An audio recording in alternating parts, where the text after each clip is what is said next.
Start your engines and get ready for a ride. Whether you're a die-hard Formula One fan or a newbie to the track, buckle up and join me, Nika Bakhtiari, every Wednesday from 10 to 11 a.m. on The Checkered Flag. Get ready to talk about Formula One's latest races, the sport's thrilling history, and a deep dive into a technology that fuels the excitement.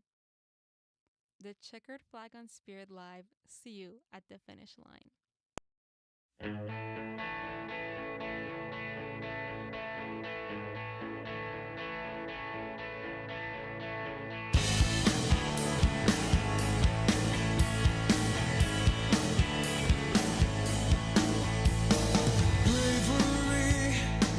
I didn't know it lived inside of me. Stuff I wouldn't say in therapy is laying on the table. Circumstances pushing us to take some bigger chances. Fear of love and the unknown ain't gonna keep us from our home.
It's a wonderful Monday morning, and it's time to start your week off right with a little visit to the orchestra. I'm your host, O-rchestra. Let's listen to some music together.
Good morning. Happy Monday. I'm going to keep on playing as we go because we got a lot of music today. So enjoy this minuet. This is the orchestra, a show that happens every Monday morning here on Spirit Live. First show on the docket every week on Spirit Live. And my name is O, and what we do each week here is go through a suite of classical or instrumental music and learn a little bit about it. I'll walk you through some of the imagery that you're supposed to be experiencing, and give you a little bit of historical knowledge both on the suite itself and the composer. So you'll get a little bit of background knowledge that maybe you can use this week to impress your friends. The opinions that I state on the show are individual, not necessarily reflecting the opinions of Spirit Live or Toronto Metropolitan University, where we are right now in the Alan Slate Radio Institute. This week I'm excited. You may have guessed based on the stuff that's around me. I'm really loving this new format I'm doing, where I'm just putting the imagery in a circle around me. But this is Handel's water music. This specifically is the suite in F, and the minuet, the first minuet in the suite of F. Something interesting about this piece is that the order of it is never, we don't actually know what order it was played in originally, and a lot of different recordings of it will move around things in different orders, so we'll be kind of jumping around. The suite in F major is generally supposed to be the first one, but the minuet is not. On Wikipedia, it says the minuet is number 6. So, and this is the second minuet. But let's talk a little bit about water music. This is Baroque music. If you've ever heard the term Baroque, or if you've ever seen my Spotify playlist, if it ain't Baroque, don't fix it. One of my favorite puns. I use that all the time. But it was composed in 1717 for King George. He wanted a concert on the River Thames. He wanted to listen to music on his boat trip. And so Handel was like, yeah, I can do that for you. And apparently the king liked it so much that he had the orchestra replay the piece about 4 times on that trip. So that's, 4 hours worth of music. This suite is about an hour, give or take. But I'll tell you a little bit about what we're listening to right now, a minuet. A minuet is a simple dance in 3/4 time. And it's one of the... It's a Baroque dance piece. You're kind of supposed to dance to this. A lot of the music of this area is very characteristic. Like, you can kind of recognize Baroque when you hear it. It's a little bit simpler than some of the stuff that I've played on this show in terms of, like, pretty formulaic, relatively strategic. But I'll give you a little bit more time to listen to this minuet, the rest of this minuet, and then we will continue on.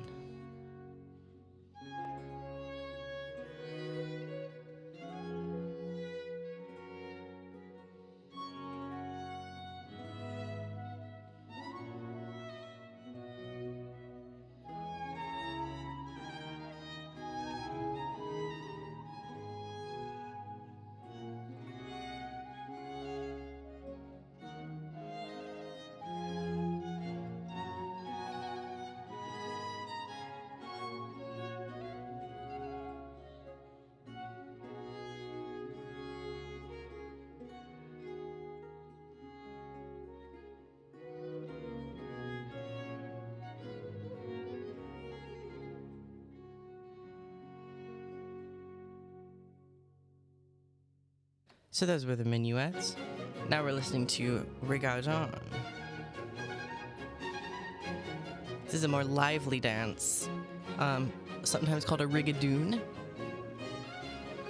A lively double meter. Similar to that of a bourrée, which we will hear a little bit later. But it's rhythmically simpler with regular phrases. It's French. Folk dance for couples.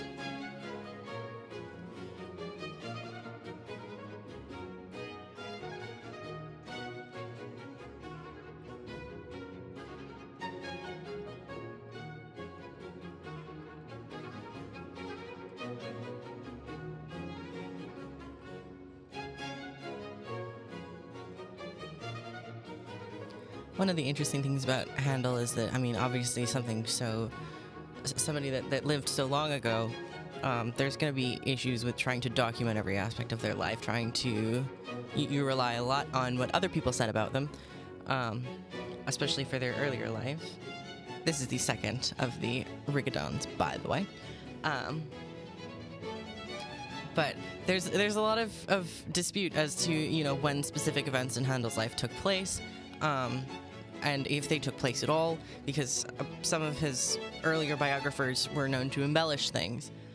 And there's debate among historians because you start to connect the lives of, the other people that he was with and the knowledge that we have about their lives. And things don't entirely match up.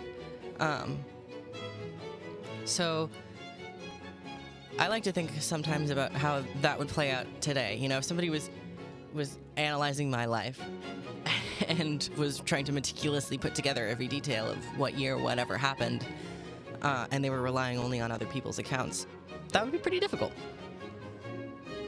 So thank your local historian today for giving us, a Wikipedia page to read about Handel's life, instead of having to just go based off of the assumptions of somebody who decided to write about him in his time.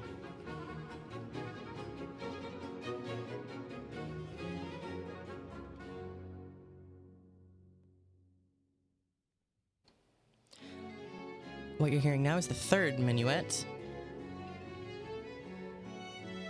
And you may wonder, what is a minuet?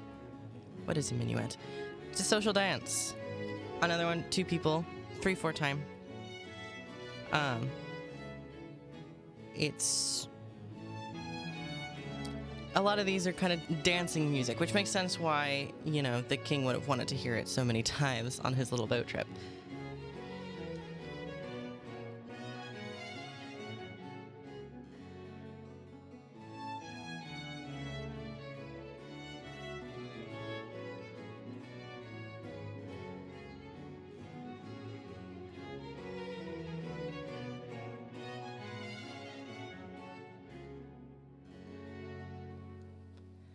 And as we move on, we're jumping to suite number 3, another minuet. But this suite is in G major. And actually, the suites aren't technically separated even. We don't know how Handel would have separated them in his day, but we do kind of separate them based on what key they're in. So this suite number 3 is in G major. But this album that I'm playing it from also, picks and chooses the order of what it wants to play things in for this. So some pieces, it's really important the order that you play things in, but others, we either don't know or it doesn't matter as much. Because this is all sort of evoking similar imagery, and I hope that you're enjoying the imagery around me, getting some inspiration from the water. My introduction to this series of music is that it's featured heavily in one of the Baby Einstein videos. My parents were very into those. I watched a lot of them as a kid, perhaps why I'm so into classical music, because I was exposed to it from a very young age. But you'll hear some of this, like, this is in that.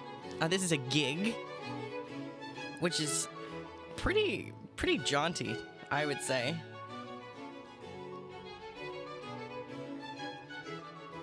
It's a lively Baroque dance. A gig is usually in 3/8 or one of its compound meter derivatives, such as 6/8, 6/4, 9/8, or 12/8.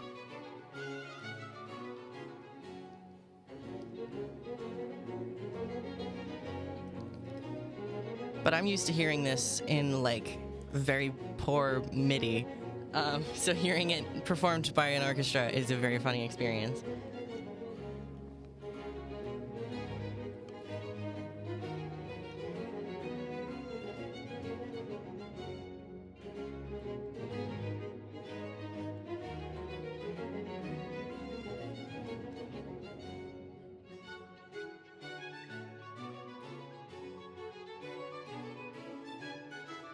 I'm actually going to give you a little POV of what it would have been like if you were a toddler and me, and show you the imagery that Baby Einstein was pairing with some of this music.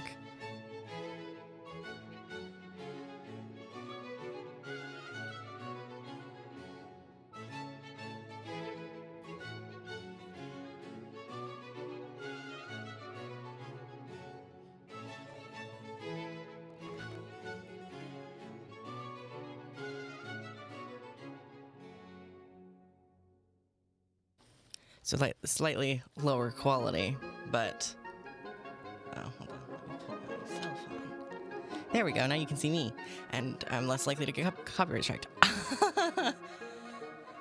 One of the rare days that I am able to dual stream on Spirit Live and YouTube today because I got here early. The train has been running especially slowly at this specific time every week, and this is the first week that I've really caught on and left early, so as to get here not at 9:50 and just hope that everything records correctly on the first try. Build in redundancy to your stuff, folks.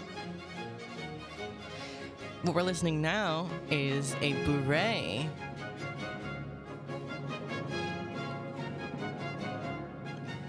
It's another French dance.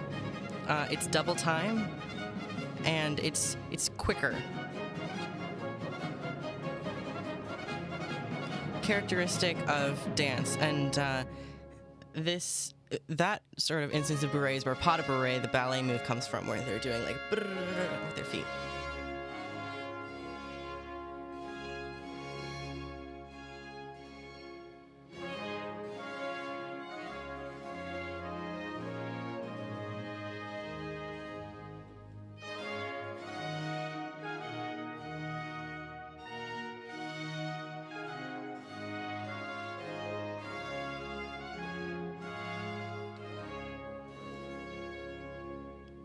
This is lentement, which is I forgot this little guy behind me, which is a slower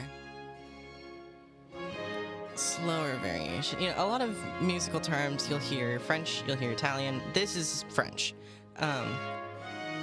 but you'll hear a lot of various languages in music. I feel like in that sense it becomes a little bit of a universal language. I love this little fish fellow. I didn't realize that these are on YouTube now. I was painstakingly ripping them from ISO files I downloaded on archive.org, but they're on YouTube now. So if you have a baby at home, have them watch these because they're pretty engaging. At least if my experience is anything to go off of. And they will cultivate a lifelong love of classical music and a lifelong association with the Toreador and yellow tulips. Create synesthesia in your baby instantly with this one simple trick.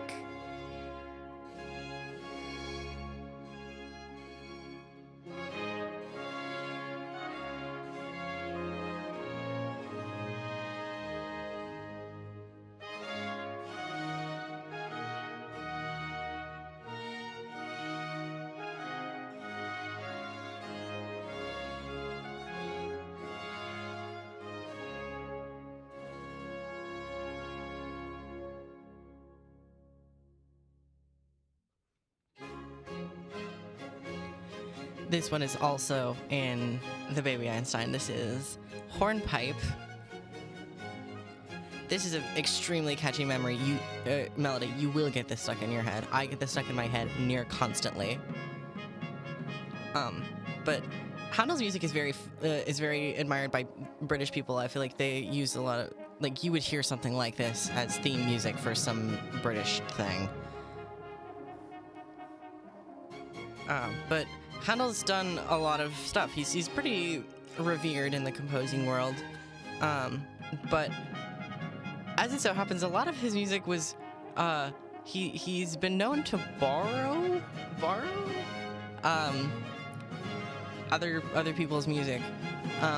But that becomes a question, you know, of okay, he's taking his French, Italian, and British influences and slightly transforming this music. Is it new? Is it his? Can we attribute it to him? Or is it, should we be crediting the people who came up with it very first and didn't refine it or transfer it to a different culture like he did? He has been known to update his music, and, we in the modern age have been known to update his music as, times change and different things become popular, because I can tell you this, Baroque music is not as popular as it used to be. In a lot of ways, I find Baroque music a little bit repetitive, but this is just this one is good, in my opinion.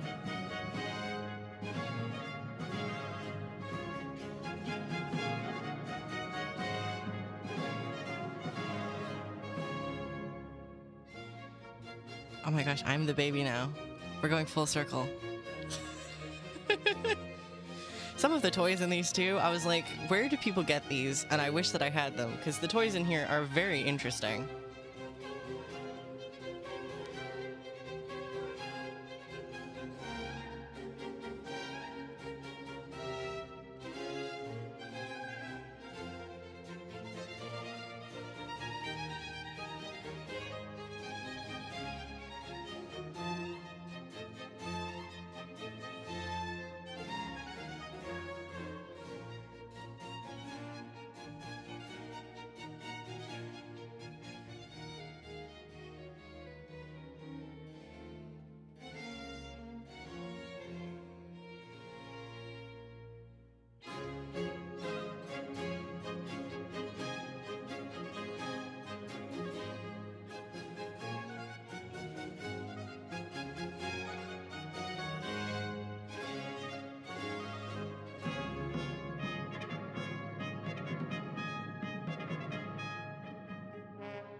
What you are most likely, my dear listener, my dear not obsessed with classical music but interested vaguely listener, is that Handel is the one who composed the Messiah, which is where the Hallelujah chorus comes from.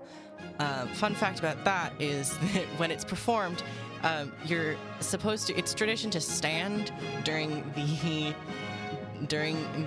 Hallelujah chorus in the Messiah. Which I did not know until I was almost so exhausted that I could not stand after a choral performance that I did in high school that was followed up by Handel's Messiah. So I was exhausted from doing something like 45 minutes of choral music. This is also, we've moved on to the next piece. This is the D major suite number 2, the overture of that. But anyway, after performing for 45 minutes, going back into the audience at Carnegie Hall, not gonna flex, but we were sitting there for another good while. And I was, I think, literally asleep when I noticed that people around me were starting to stand up. And I was so confused. And I got peer pressured into standing for the rest of that, even though I was woken from asleep. Maybe that's why he did that in the first place. Maybe that's why the tradition began in the first place. It's not uncommon for composers to get mad at their audience for falling asleep during the show. If you've ever seen Curb Your Enthusiasm, you know. But there's I forget the composer at this exact moment, but there is a symphony that is designed to jump scare you by putting a big, basically, musical jump scare in there in the hopes of waking you up from your slumber.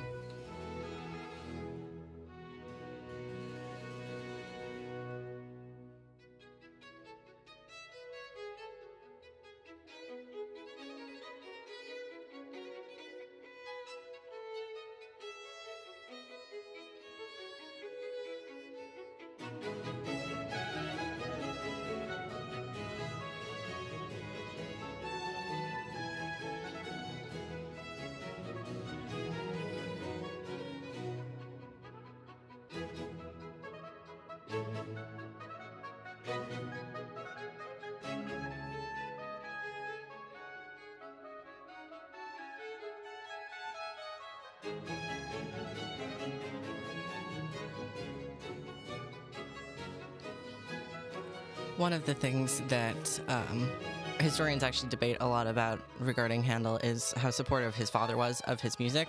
By some accounts, and I think these are probably dramatized because it would make sense for that to be the case, but apparently Handel's dad was very anti-music, and Handel had to get himself a keyboard to play with and go off to a secret room in the house to be able to play it while everybody else was asleep. How true that is, I don't know.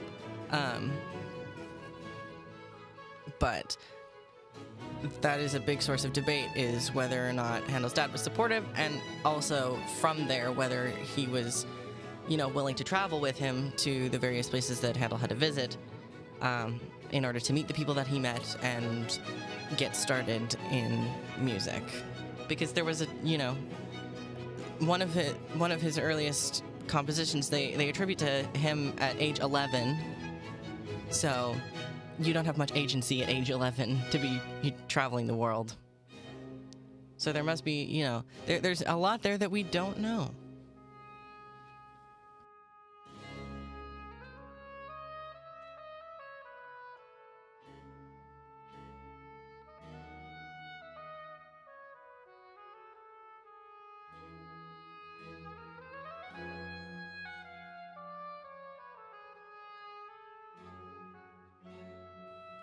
See, in the same sense of, we heard some French, the lentement is kind of a slow, in the same sense that an adagio, which is what you're listening to right now, is a slow, but in Italian instead of French.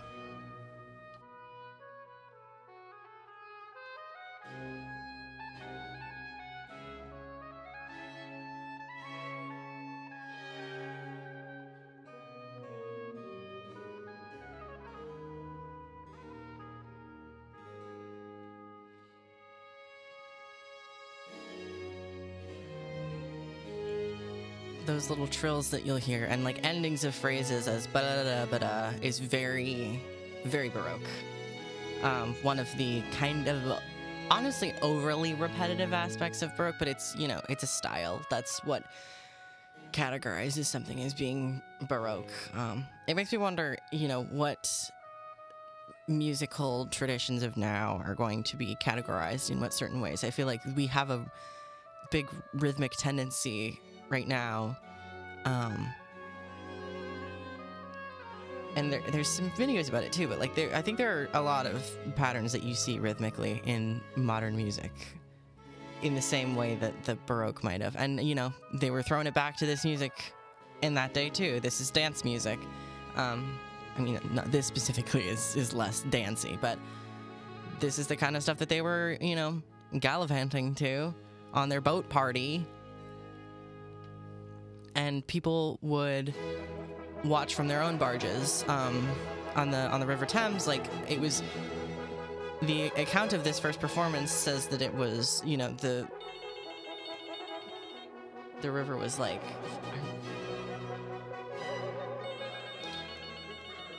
I don't know if you guys are hearing that. I think it's a phone call.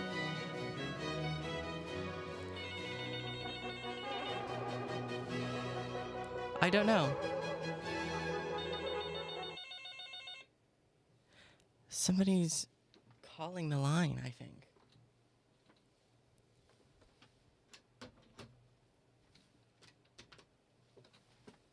Apologies. We'll get right back to the music. I was like, see, that's the problem with Baroque. You don't know if that was in the song or if it was in the room. It was in the room.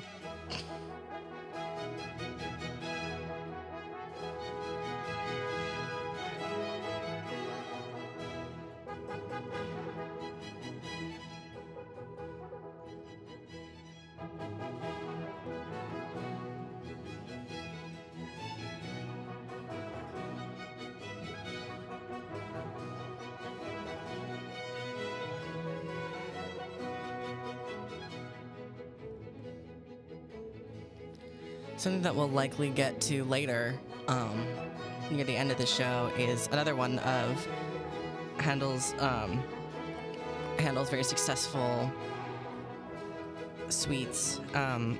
This one from 1749 called Music for the Royal Fireworks. I'll let you know when we get there. We're still in water music right now. We're listening to an Allegro from the second suite in D.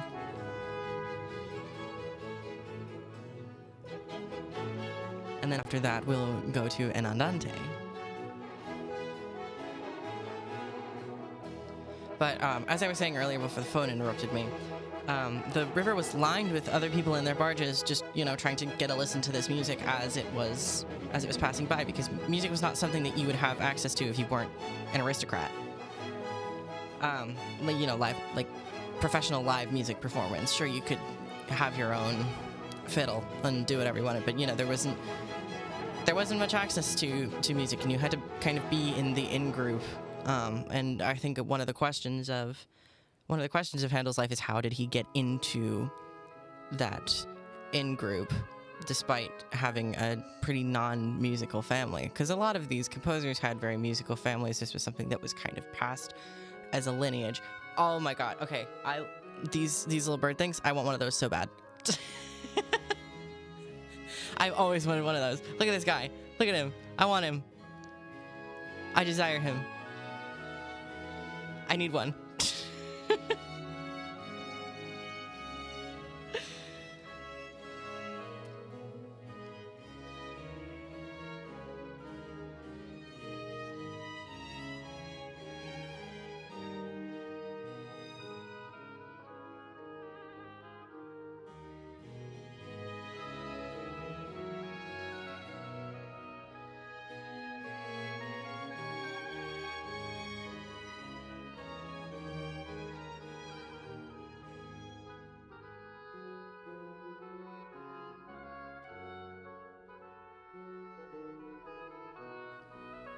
I really don't mean for this to become, the Comedy Central roast of Baroque music. I think my preference definitely lies more with more abstract, slow, less conventional, but still, like, melodically pleasant classical. But it's dance music, and part of the appeal of it, especially in that time, was that it was sort of predictable. Like, you didn't have a little bar at the bottom of your thing that told you how much was left in the piece. You have to figure out, and you'll see, you can watch people at an orchestra performance trying to detect when the piece is actually over and when they can, applaud or whatever. But if you've ever seen live classical in its natural environment, where they don't applaud during movements, it feels so awkward. It's like everybody's silently, moving their paper around and everything, and I hated that when I was seeing music like this performed frequently back in the day. But it's gotta, there's scientifically, we're going to enjoy a melody more if it has some sort of predictability to it. If it's something that we're familiar with, if it builds upon stuff that we've already heard and is to a certain extent unique. Oh my gosh, they're feeding me, and the fish, and they're feeding me.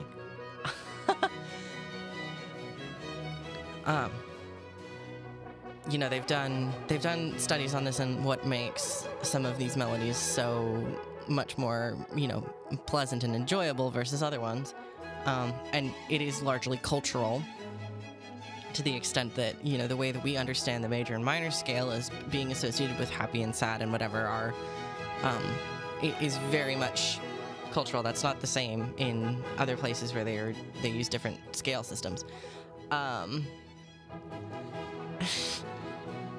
the baby now. I was the baby, and now I am the baby yet again. Ashes to ashes, dust to dust.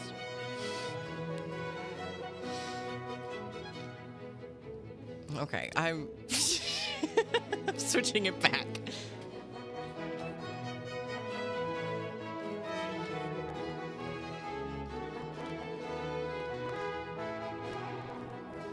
Let's look at coral reefs again instead of babies in bathtubs.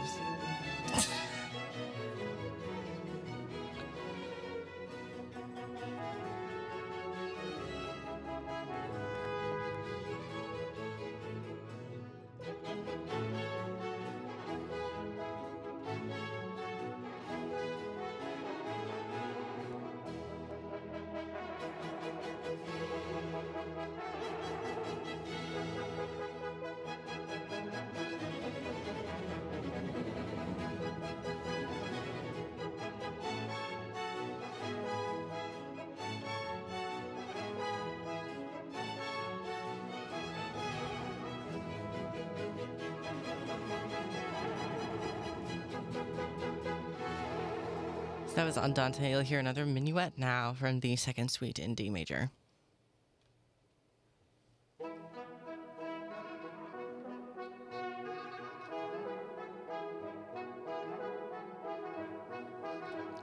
These things, you know, they're nice, easy to follow melodies that would probably get stuck in your head if you were, you know, at that time. But that was the music that you had to listen to, so it might be pleasant to have something very catchy.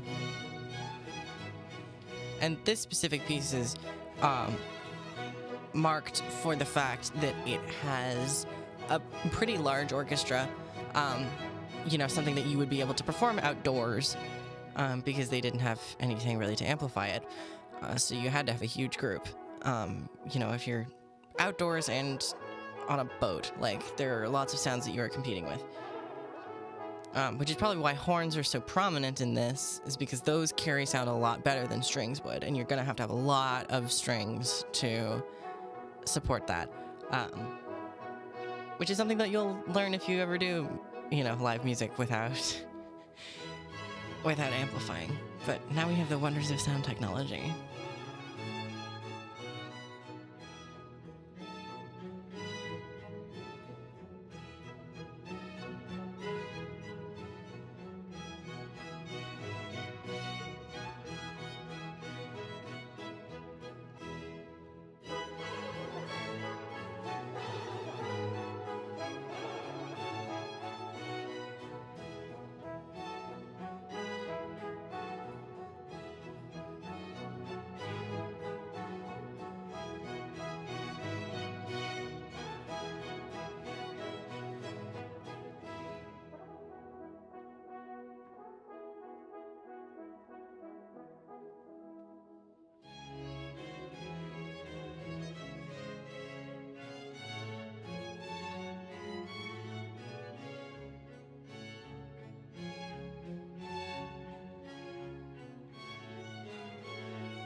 The next piece that you'll hear is also from the second suite in D major, and this is an air, which you may is a musical term if you're familiar with Bach's air on the G string, for having the unintentionally funniest name of a composition that I can think of. But an air is kind of like an aria, song-like, kind of a ballad-ish, and maintains a sort of light-hearted air about it, if you will. I'm used to hearing this song played a lot slower. In the Baby Einstein, it's played a lot slower. So hearing it at this pace is like nightcore version.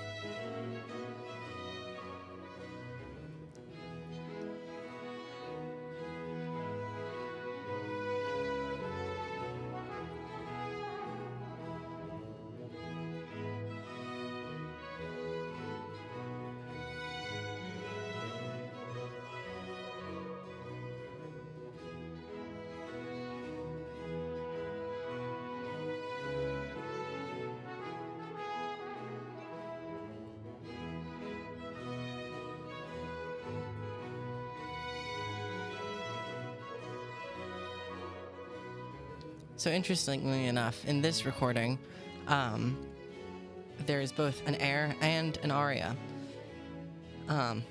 the way that the music is separated out based on recordings is very different for this piece, which is not always the case. Some pieces, you'll have it, there's a strict order that it must be performed in, and there's a strict instrumentation for it. But some of these, a lot of the details are lost to time, and also, we want to use our more modern instruments, because a lot of the instruments that would have been played, in this specific situation look a little bit different from what we would play them on now. I once saw a concert that was 2 hours straight of Baroque era lute, and while it was very pretty, it did make me fall asleep. But that was one of the joys of my old working at a concert hall, is that you would get to hear some very interesting, 1 week it would be the Baroque lute, and the next week it would be the experimental electronic music class, which I preferred the lute, honestly. But, if it ain't Baroque, don't befix it.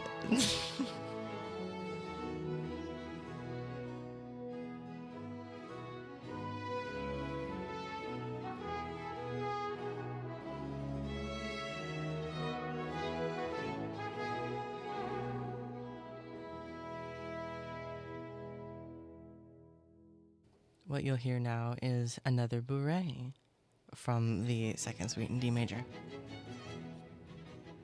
This one's a bit faster, These are, imagine, it's the pas de bourrée. It's the, dancer's feet going.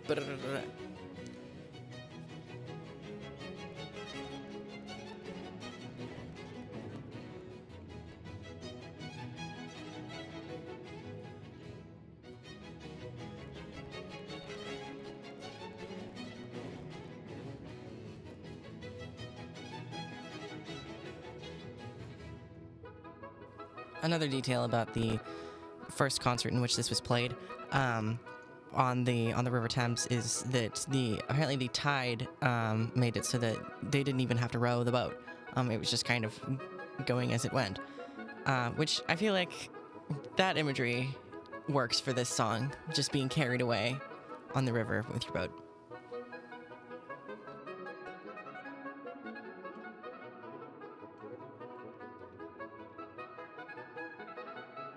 And I realize that all of this is reef fish, which was not...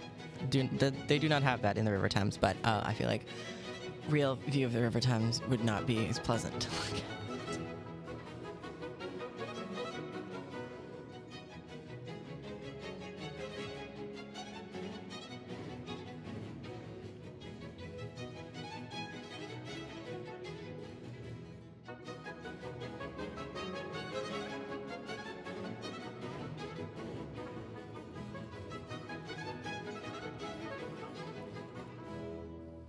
Now you'll hear another hornpipe from the second suite in D major.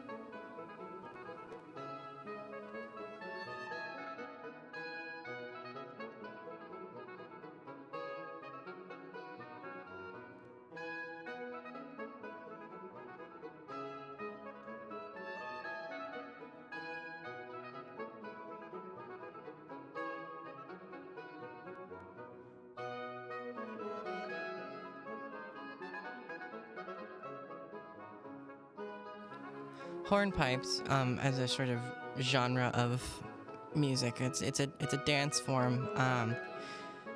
It's British and Irish in origin, and is specifically associated with dancing on a ship. It's a sailor's dance, in a way.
And this suite is actually the most notable example of a hornpipe in like popular culture, at least. This is kind of the big surviving one.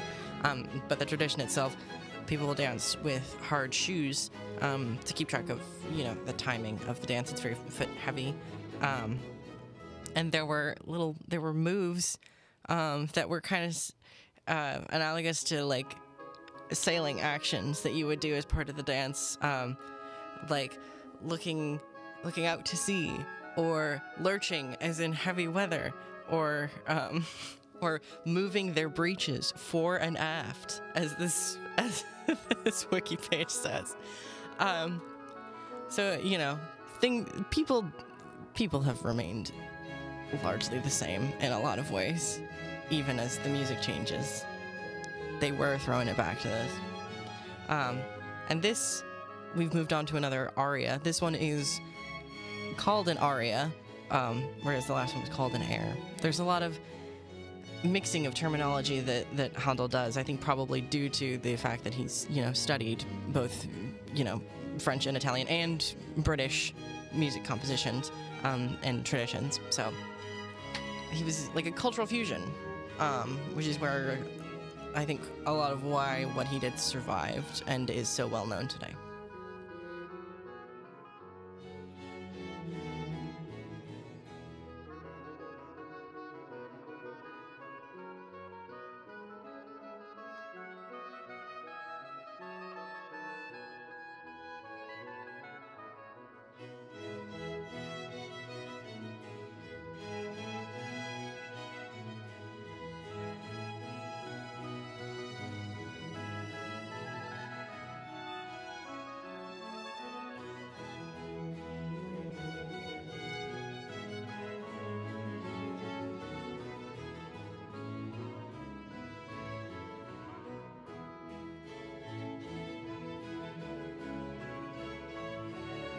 We're relatively getting to the end of water music and moving on to the royal fireworks, and I gotta tell you some of the stuff about this, because this is a hoot. So obviously, as the name suggests, that the music for the royal fireworks was composed, to be set to fireworks in 1749, which, fireworks shows don't have problems today. So imagine in the 1700s. And yes, many things did go wrong. The display was not as successful as the music itself. The weather was rainy, causing many misfires, and in the middle of the show, the right pavilion caught fire. Also, a woman's clothes were set on fire by a stray rocket, and other fireworks burned 2 soldiers and blinded a 3rd. Yet another soldier had his hand blown off during an earlier rehearsal for the 101 cannons which were used during the event. So they went real hard on this one, and it had some oopsies. Luckily, there don't seem to be any accidents for the water music performance. I don't think anybody drowned, which is good, but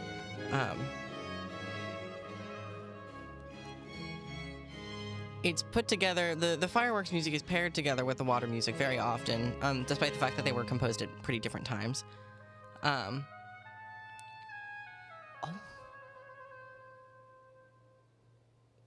I just had to let that one sit there. That was a very, very pretty little, oboe. Handel was a big fan of the oboe, actually. Probably explains why it shows up so much. And then this is the last section from water music. At least what this recording designates as the last section. It's another minuet from the Suite in D. This one really mixes around what is what. It goes from 1 to 3 to 3 to 1 to 2, and then sticks with 2. The order that things are performed in makes a huge difference. Especially with these little variances in style and time. Baroque music wants to keep the mood pretty consistent over time. It doesn't really evolve as much as other forms of classical music, intend to take you on a journey of emotion and rhythm. this one always kind of wants to keep you happy, like, you know, driving music, boating music. So the order that you play it in has to kind of maintain that, which I think it does a pretty good job of doing. It's kind of allowed me to, you know, talk over this and have it not be too distracting. At least I hope.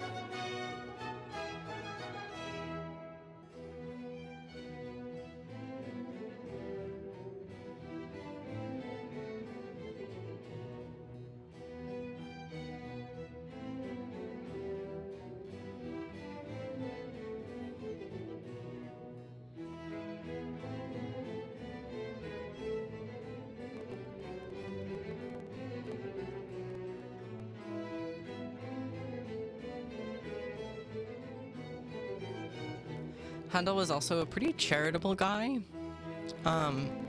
He reorchestrated the fireworks music for a full orchestra just to perform it and dedicate it to a foundling hospital, which was like a hospital for young children, a children's home in London, England, for orphans, basically.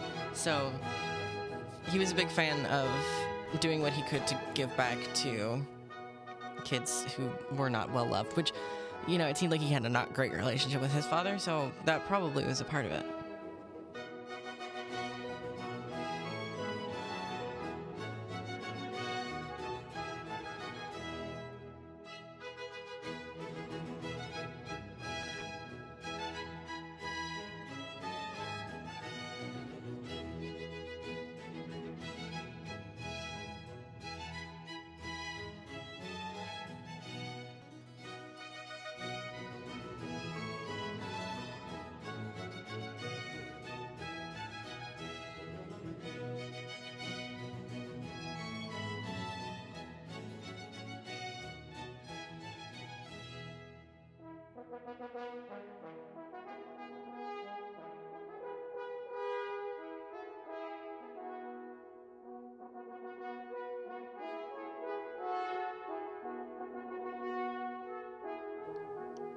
Those are just some excellent horns, I think. And so now that we've made our way through water music, hooray, hurrah. Now we're going to get into the music for the Royal Fireworks. This one has like a kind of a funnier story, so I'm glad that I'm able to play a little bit for it. The history of this piece is pretty funny. King George, who it was written for, did not want violence in this piece. Handel was not happy about that, and there are not strings, but Handel was not happy about that. It also caused a huge amount of disrupt, in the same way that the river was full of boats because people wanted to, you know, get a little glimpse of this performance. There was a 3-hour traffic jam of carriages on London Bridge in order to get to the performance and the fireworks show at Vauxhall Gardens in my apologies. Where was this? It was performed in Green Park. There was a rehearsal in Vauxhall Gardens that Handel was not happy about. Unhappy fella, but this music is one of the ones that is his legacy. Also, the people who were in charge of the pyrotechnics for that show are one of the longest fireworks dynasties, and have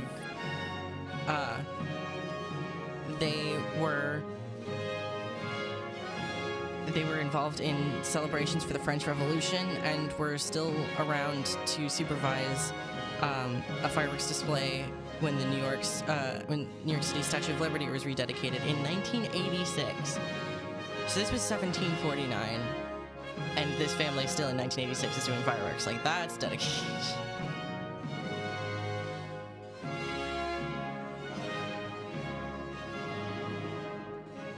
And the music for the Royal Fireworks is also in the Baby Einstein.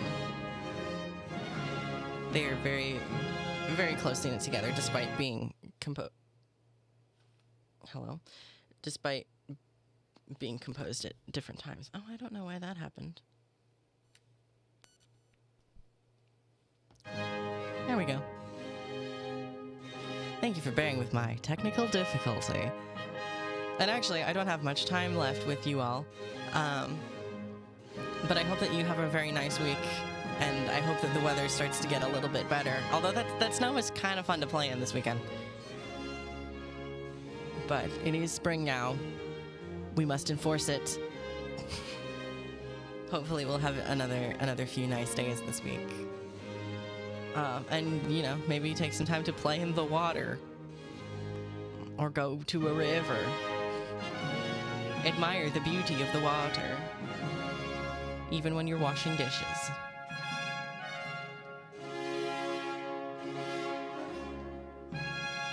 Or maybe light some things on fire. Those are the ways that you can show your love and dedication to Handel, by doing the dishes or setting things on fire. Accidentally.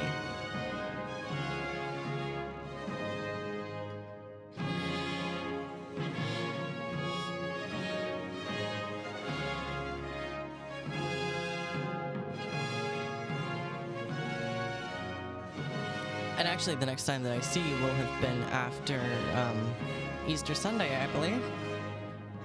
This Friday is Good Friday, and Easter Sunday is this weekend, I'm fairly certain.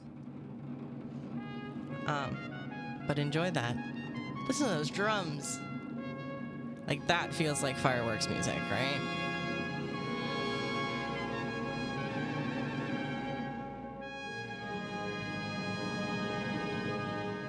So I hope that you have a very nice holiday, if that's something that you celebrate. And if not, I hope you have a nice weekend.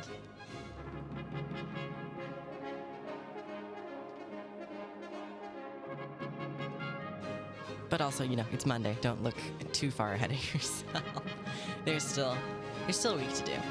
But it'll be a good week, and I'm making that the case. I am making you have a good week right now. I don't know if you can feel it through the airwaves, but it's happening. The pleasantness of the fireworks music is forcing you to have a nice week. Like, how can you have a bad time when you're listening to something like this?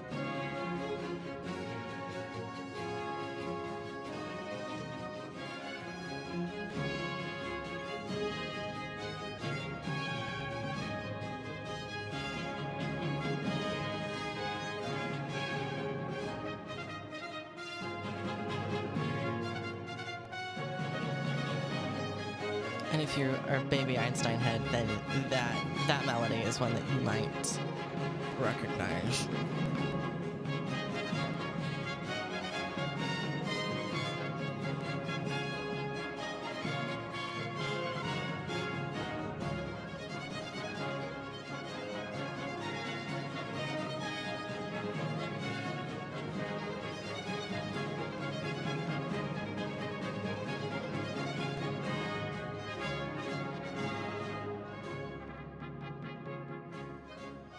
Well, as I graciously exit and bring you back into the modern world with some music not from the 1700s, thanks for listening to the show this week, and I can't wait to see you again next week and play for you something entirely different, but still beloved in the world of classical. And I hope that you learned some interesting things about, you know, George Friedrich Handel, or about Baroque music in general. Even though it's not my favorite, there is still a lot that you can get out of it. So, I appreciate you tuning in today.